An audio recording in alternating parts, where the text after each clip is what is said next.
Okay, so let's go jump in here and let's go to our website.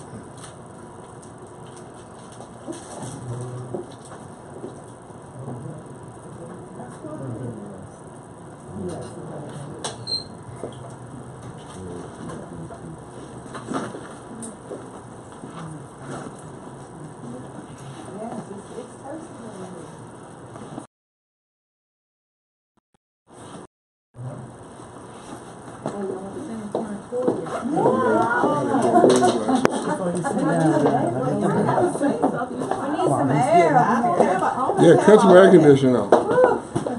We don't control the air in the building. No. They're always cold. Lane's always cold, and I'm always dying. You always hot. I'm always dying in here, like. That's not going to be good right here. It's too loud with this microphone. Maybe set the fan over there somewhere. No, he was saying it's too much. That's too loud. It's too loud. It's sensitive on the mic. Yeah, go over here or something over there. Okay, somebody just. Some of these men get up and help. Jump on it. No, just cut it off. They're working out. And do the Michael Jackson. They said when it's getting hot in here. Okay, so let me go ahead and go. So just going down here to the website, and you look down here. There's a folder down here. It's green. We made it green. It's called Security Support. That's probably a good box. So you go in here, and you're going to have subfolders. The one we're going to go to is I got a number sign on it. It says number sign OPM. Okay, y'all see that? Okay, ma'am. Can you see that? Okay, so you got this OPM. So I click on that folder, and then you'll see the PowerPoint that we built that's out there. You guys see that, the blue one or dark, whatever that is, okay? So then you can go in here and you can open this up. Now I brought it up. Okay, so this is where all the resources that we have for the double dip are out here in this folder. All the tools that we have, the documents that we built to help you to present it are all in this folder. Okay, so let me go ahead and here and let me open it up. Let me open it up in PowerPoint.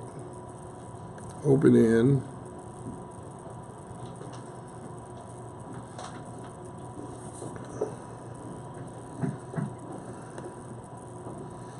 Okay, so we'll bring it on up. I'm going to save it.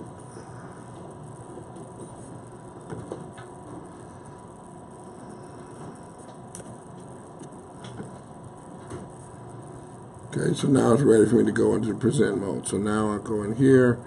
Let's start from current. Okay, so now we're into the PowerPoint of this presentation, okay?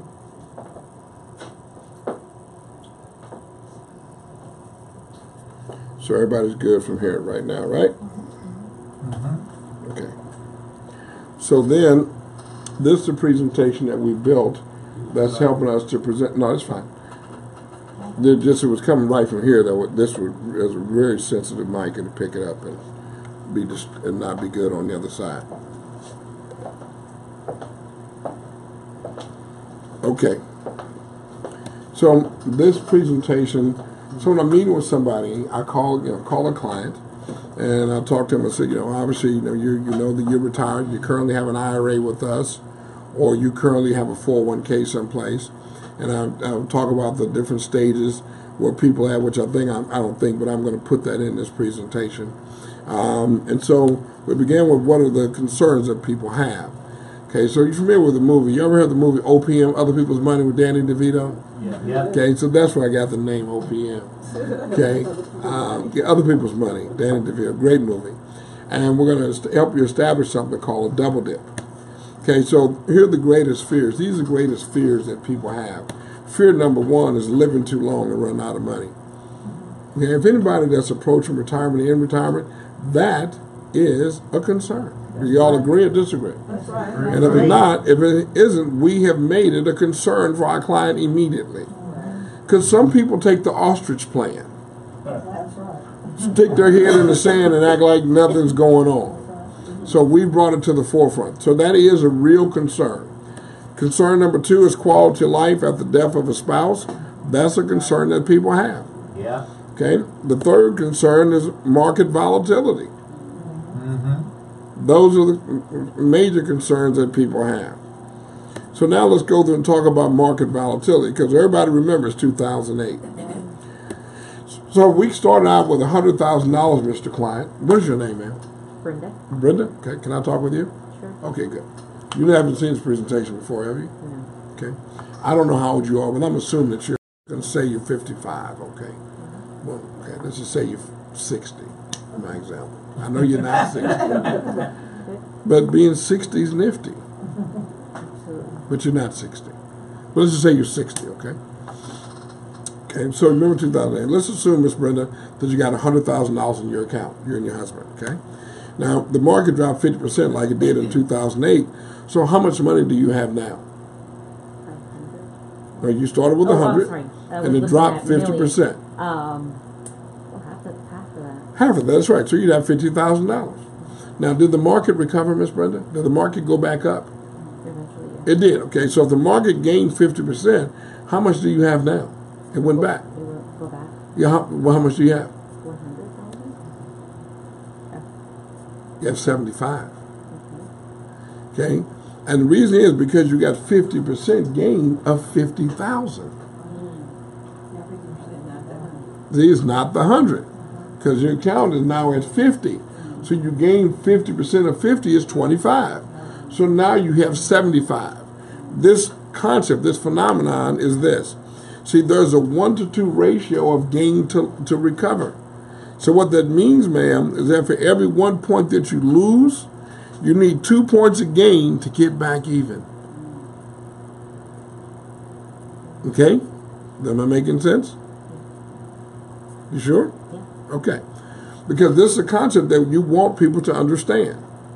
See, what's going on in the economy right now, we've had 10 years, this is a conversation I'm having with my client. Now we've had 10 years of a bull market. The market's gone up the last 10 years in a row. That's the second longest bull run in the history of the stock market. The market goes through cycles. Right? Do you sleep? That's a cycle. Do you wake? That's a cycle. The market goes through cycles. So eventually the market is going to do what? Cycle. It's going to go sleep. It's going to go back down. And history says eventually it goes back up. Now, I can't tell you it will or will not, but the last 150 years, that's what's happened. So the thing is, if we're in retirement, we might not be in position or have enough time to wait for it to completely recover. Because we're in the protection and the longevity stage of life, right? Right. Okay, so those bullet points I gave you earlier are talking points that you would use in your conversation when you're talking with your client. But we're just telling them what reality is, and we're not painting the storm is coming. I just know it's coming. The reason that there's green stuff outside is there was some rain. If there was no water, there'd be no green. Right. So there is a cycle. Okay, so this takes 2 points to recover. So what I want to share with you, ma'am, there's 4 different types of accounts, okay? The first account that most people are familiar with is a bank. Bank, savings accounts, and CDs. Excuse me. What's the good part about a bank, Miss Brenda? It'll hold money. It'll hold money. You can't lose money. The good part of a bank, you can't lose money. Right? Up to $250,000 is guaranteed. So if you put in $100,000, they're going to give you $100,000. You can't lose money. What's the bad part? Can't gain no money. A poor rate of return. Okay? And guess what else? A bank account does not guarantee income for life. Right. Ooh. That's something I added to this recently because it said, I was saying I'd add it in. So I added it in so y'all ain't got to think about it. All you got to do is read it. We doing okay, Jeff? Yeah? How you doing, brother? We doing good? Okay. The second type of account is equities, mutual funds, and stocks. So what's the good part about mutual funds and stock? It grows. You can make great money. And what's the downside? You can also lose it. You can lose great money. Okay? So, and guess what else? No lifetime income guarantee. Now, the third account I want to discuss, and the difference between these two is going to depend on your risk tolerance, okay? So I'm talking like you're the client. The first is going to be something we call a fixed index annuity. Now remember, annuities have two sides. You have a cash side and you have an income side. And as I go through the strategy that we put together for you, I'll go through and explain more detail for you, okay? And that's another word that I use. I don't tell people about a plan. I'm telling them we have a strategy, okay? Okay, so the beautiful part about a fixed index annuity is, guess what? You can't lose money. That's a good thing. Right? You can't. The principal is guaranteed. You can't lose money. Then guess what? You can also make decent money. Now, you can't make as much as the equity. If you see the arrow's not as high, you can't make as much because the way they protect themselves, meaning the insurance company that sells the annuity, is they keep the first so much of the earnings as spread for themselves. Yeah. That's how they protect themselves in the down market. Okay? I mean, guess what else is good about them? It does have a lifetime income guarantee. That's much different than 1 in 4, right, Ms. Brenda? Is that good that you got a guaranteed income for life for as long as you and your husband live? Is that good or bad? That's good. Okay, the next we're going to look at is something called a variable annuity. And again, depending on your risk tolerance, we'll see which way might be the best way for you to go. So let's talk about that. So the good part about a variable annuity, and remember, oh, I got cash here because there's two sides to it. On the cash side, you can make just as much you make in mutual funds because there's no cap. So whatever it performs at, that's what you get. Okay? Is that good or bad? That's good. So you can make whatever the stock market gets, you get dollar for dollar for whatever rate it performs, that's what you get. Now, well, the bad side is also that means you can lose money. So the principal is not guaranteed. Okay, because it's an equity. It's an equity, and they go up or down. Okay, but on the other side of a variable annuity is the what? The income. The income, Ms. Brenda, can only go up.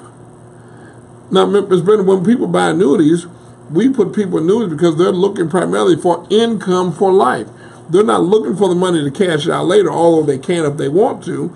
They primarily want to make sure they got income for life. So the income side of this can only go up. The income side of it can never go down. So is that good or bad, Miss Brenda? That is good. And guess what else, Miss Brenda? It has a what? Lifetime income guarantee. That's good, isn't it? Yeah. Great. So, generally people use annuities for guaranteed life income. Isn't that right? Right. I need to change it to lifetime income.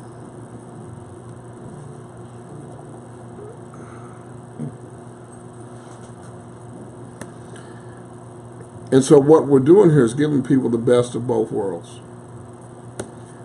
Now, during our working years, our goal is to accumulate assets. Isn't that true? Yeah. And as we enter or are in retirement, most people want to protect what they've accumulated. So it gives you the language to say to people, all you got to do is read. From left to right, top to bottom. The objective is to use an existing asset that can create an income. And use that to create another asset. So here's the criteria of what we're looking for. One, be at least age 59 and a half. For someone to establish a double dip, age 59 and a half is where they need to be. Why 59 and a half is critical? Why is that, guys? No tax penalty. No tax penalty, that's right. Because with the annuity, if you take money out prior to 59 and a half, you have a 10% tax penalty because annuity is a retirement type of account. Okay? Whether it's IRA or not IRA, it is. So 59 and a half before we would start the double dipping. So if you have a client who's 50 years old and they want to move the money out of the market now and be an annuity, fine, we can do that. So if a client is 50 years old and they want to use a variable annuity, they're comfortable with a variable annuity, which variable annuity would you probably use? Because they're not going to be drawing income for 10 years, Jeff. So guys, which annuity would you use? The Lincoln or the variable? I'm not familiar with Met, so I'm not talking anti-Met. I'm not familiar with Bright House. Okay, and I'm not that familiar with AXA anymore. But AXA's got some weird things on start immediate distribution that are not favorable to our clients. Okay, they don't want that feature, but we do. So, which annuity would you use? Client's 50 years old, and they want to use a variable annuity. Which one would you use? Yeah. You say AIG? Lincoln. Okay. I think the AIG would probably be a better selection. And you say, well, why is the AIG a better selection, Charles, than the Lincoln variable annuity when my client is 50 and there's going to be at least 10 years in this case before they start a distribution? Here's the answer. With the AIG variable annuity, and a lot of people don't understand this, you can put a daily lock on the income. So when the market goes up, that locks in the income. On the Lincoln annuity, it only has one lock once a year on the anniversary day. So if the market happens to be down on that year, if it's that day, if it's down, it's down. So the lock, I don't give a damn what it does all year. All that matters is the anniversary day. So the AIG offers a daily lock as one of its riders as opposed to the annual. So the client has whatever, how many business days minus holidays, whatever that number is. So they got 200 and something opportunities to lock in a higher income. So that's why the AIG, when the client is in the immediate situation, in my opinion, is a better solution. Are y'all with me? Yes, yes, sir. As opposed to the Lincoln. If the client is, again, they're scared of the market and they want to use a fixed index, I would use the Lincoln or the AIG if they're, again, at 50 and the risk tolerance says fixed index. I would use the AIG during the accumulation stage as well. So it's really only one position where I'm using the Lincoln VA, and that's when they're doing immediate income. And those are my reasons for it. As a security licensed person, you can go vet them yourself, sit down with your RVP and see what you guys, whatever scenarios you can think of or we haven't seen yet. And I'm open still to learn and get better. But those are from my study and my analysis, because I went and sat down with the vendors. I went and sat down with Lincoln. I went and sat down with AIG, just me and them. And we went through this, okay, and asked the tough questions and got clarity. So this is just not something I just rolled over in the middle of the night and said, oh, I like this guy better than that guy, so I'm going to use his annuity. I told you my loyalty to the client. Okay? So we good? Okay, so those are the scenarios that I use. Okay, they need to have assets of at least $25,000. Okay, they got to have, because with the fixed index annuity, they need 25. That's the floor. You can get an exception. There's a process where you can get exceptions on less than the threshold. Okay, and I'll show you how to do that if you want to know. Currently, do not need additional income. So to do the double dip. Okay, to do the double dip is where people currently do not need immediate income. So I've got a gentleman, he's 60 years old. He said, man, I'm still good. I'm enjoying what I'm doing. I'm not ready to retire. Okay, but he's 60, so we can reposition his asset. So we reposition his asset to an annuity, fixed or variable, start the immediate income, because how long does an annuity pay, Miss Brenda? It pays for life. So if it pays for life, what's your name, sir? Jason. Jason. If it pays for life, Jason, how old are you, Jason? 48. Okay, let's just say you 60. And it pays you for life, Jason. Now let's say, I don't know your date of death, but I know you got one. Everybody got one, okay? Yeah. And if we even got some atheists in here, if you're a God believer, God got your date. If you ain't, the universe got one. Don't make no difference. You going. Atheists die too. Everybody going. Everybody going. So let's assume that 90 is your date. Why wait to 70 when you really retire and you only get 20 years of income, when you can start getting to 60 and get 30 years of income? Jason, tough question. How many years of income do you want, 20 or 30? 30. Hey, Jason. This is what I share with my clients. I break it down to the point that is common sense. It's simple. People don't like people that come in and talk above them. I think people like simplicity and they get clarity and they understand. That's right. At the end of the day. Does it make sense? Right. And I'm going to talk to you tonight. Make sure I talk about communication versus talking. Because there's a big difference between talking and communicating. So what I'm working to do with you guys now is to communicate. That's why it's important that you dialogue back with me. So now that helps us to come in alignment. So now we can come in complete alignment. Okay, if you ever seen a tanker, you know what a tanker is? The big tankers and where they carry the fuel for the jets. Okay, when a tanker, imagine this big plane is full of fuel that burns up and blows up. It's flying at 400-500 miles an hour in the sky. A jet fighter comes in, gets on the same trajectory and parallel, and it comes up to it, and then they hook up in the sky, and it moves fuel to it while it's flying 400 or 500 miles an hour. And there's turbulence in the sky. See, they've come in alignment. See, they're communicating.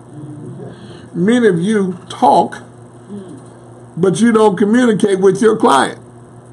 And you wonder why they don't move forward. They didn't get any fuel.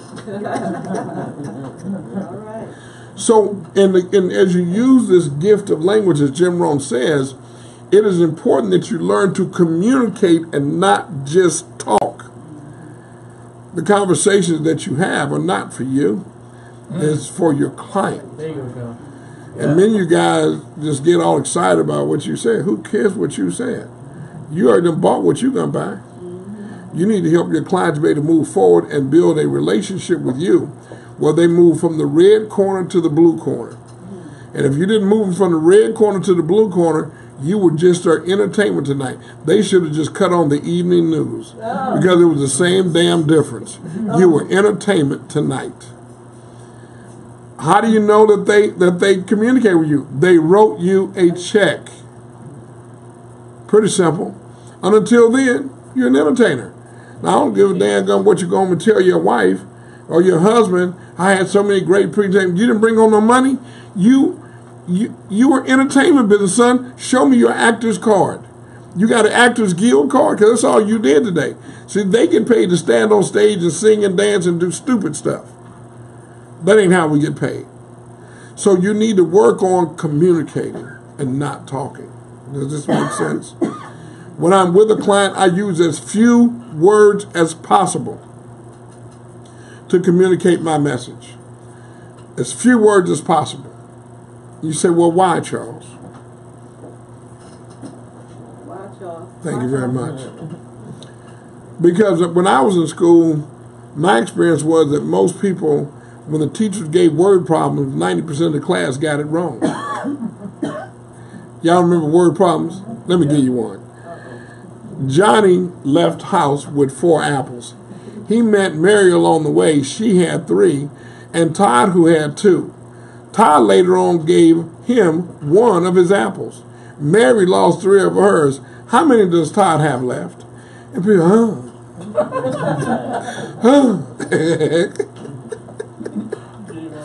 And that's how a lot of our agents talk. And you wonder why people, you got it, but your client didn't get it.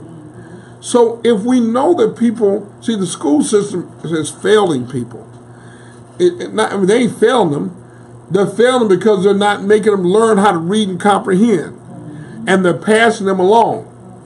You don't believe me? Go to the cash register. And your meal is $1.05. And you give the girl a 10. And then you say, oh, I found a nickel. Hold on. Like, what? You did what? Huh? Manager. Am I lying or what y'all? You're right. Okay, so it's not that young lady or young man is stupid. They're not stupid. There's the school system passed them along and didn't force them to learn how to read and comprehend and use this peanut thing up here called a brain. So they're lost. Well, guess what? Those young people eventually become adults, and they're your damn clients. So don't talk in word problems. that's too long and complex before you stop and get a confirmation. Jeff, am I making sense? Oh, yeah. Nick, am I going too deep? Oh, yeah, you're fine. And we helping y'all. Is this making Yes. sense? Oh, That's yeah. right. Yes. Okay? Because if we don't help people, who's going to do it? Nobody. So we have to be the folks that help people. Okay, so currently do not need the additional income. Have cash, or if they have cash on hand and a CD, or they got current money sitting inside mutual funds or qualified or non-qualified accounts, or if they currently have an annuity. Okay, I've had some of my clients that have annuities that weren't with us. In this case, they were with someone else, but I helped them turn on his income stream and start putting into our mutual fund portfolio because it wasn't to his benefit to move the annuity because of the penalties imposed. However, we turned the lifetime income on. And I moved it to a portfolio of funds that I did for him. So depending on where your client is, again, get with your RVP and they'll help you to figure out what's the best scenario. And RVPs, if you need it, call me and I'll gladly help you. Okay. Now, since we do not know our date of death, but we do know this coming, we believe you should start your income early because the earlier the better. It is, in my opinion, to start your income stream now because every day that you wait, your date of death is closer and less income will be received. It's true, right? Right.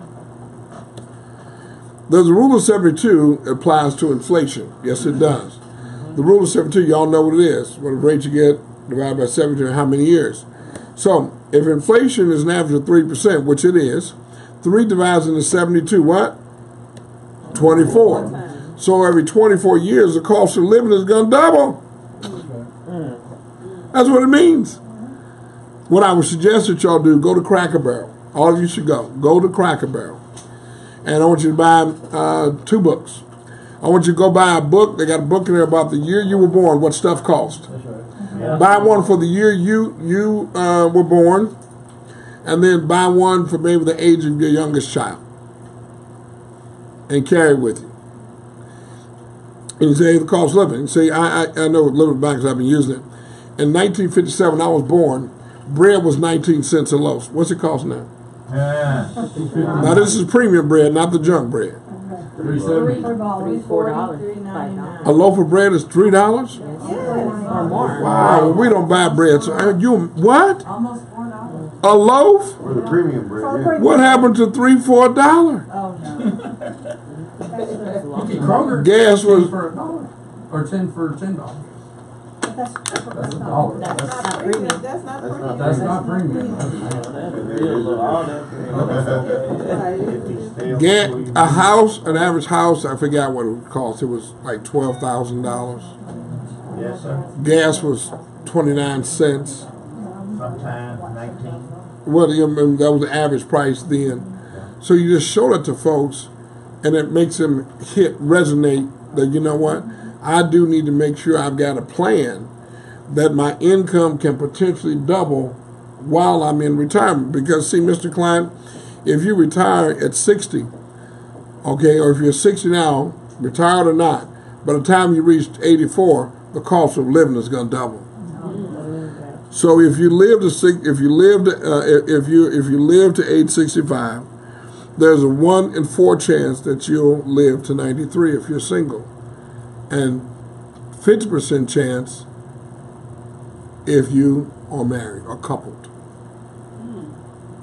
You live longer if you're coupled. So for those of you that's approaching retirement ain't coupled, hook up. So that means that you need to have a way that you're going to be able to double your income to maintain your standard of living during retirement. Okay, so Mr. and Mrs. Client, we have a plan. And that's our presentation we go through with people. And then from there, I go through their strategy. So from there, I'll go through the plan that we put together for them. Does that make sense to y'all? Yeah. Okay, so what I'm going to do here real quick, and I wish I had reading glasses, but I don't. Do y'all have a pointer here? You got a pointer? Let's see, yes or no? Yes. Okay, great, thank you. And I'm going to bring up a plan for what we're doing for a gentleman. And you guys just have to commit to me that you won't discuss this client if you happen to recognize the name, because you all have signed agreements with Primerica on privacy and all that crap. Okay, so I'm going to bring this up. So let me, since I don't have my reading glasses, I got to bring it up close to me. I just need a pointer. But I'm saying it goes. Yeah, I just need the red dot. That's all I need. Which What it'll I'm do it. saying is it only gonna work. No, I just need the red dot. Which one's the red dot at? That's it right there, but it's not gonna hook up unless you. No. Okay. Well, this has its own power. It's got a battery. Right. Where's the on switch? There you go. All I need is a red dot. And I make the red dot come on. So then, Charles, like a presentation like that when you just did, is that downloadable? Yes, it is. Can we purchase it? From No, you don't have to purchase it. You said it was online on the It's online. Just go to our website and download it, just like I did. Almighty? Yeah, that's why I went through it the way you guys would go to it, and I just downloaded it to my iPad. You have password. Yeah, this website is incredible. There's a plethora of information to help you guys. Okay, so go to Hypos, and this guy's name is, what's this man's name? That Kenneth. My name Kenneth. I saw it. Yeah, it's red. I saw it. You saw it?